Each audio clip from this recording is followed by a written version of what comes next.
कायदेशीरच झालं ना. समोर येतात आणि बोलण्याचं बोलू शकत नाही.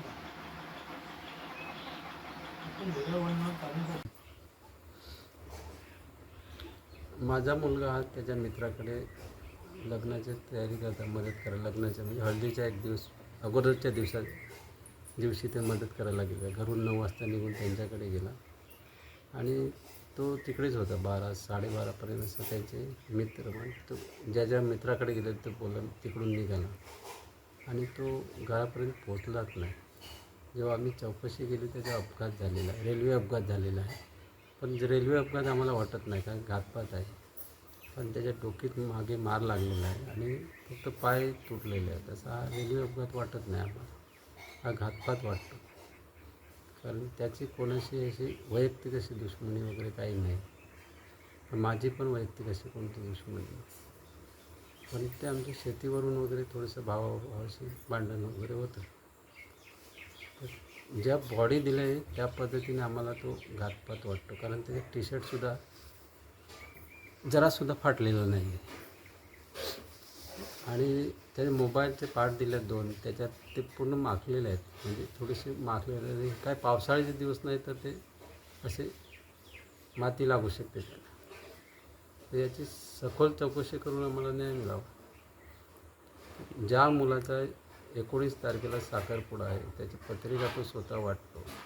10 मेला त्याचं लग्न आहे, सर्व घरात सगळं अवेलेबल आहे, तर तो आत्महत्या करण्याचे कारणच काय?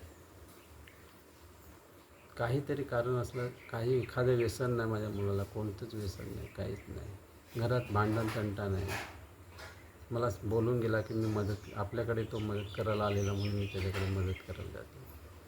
तर हा घातपातच असू शकतो, आत्महत्या असू शकत नाही. तरी माझ्या मुलाला न्याय द्यावा, सखोल चौकशी करून.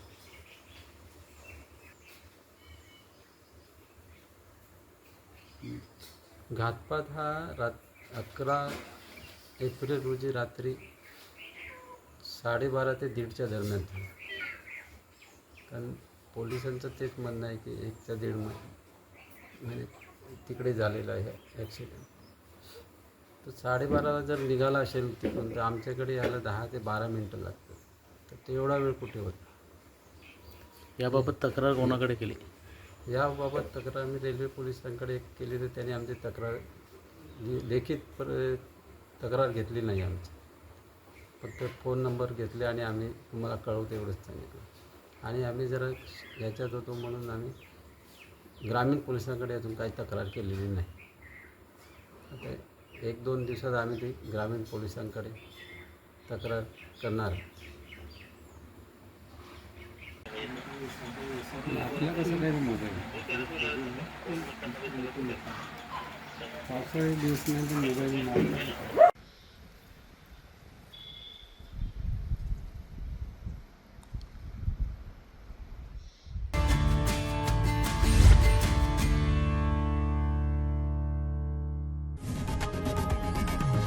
लोकशाही मराठी ऐका, पहा, जागरूक रहा.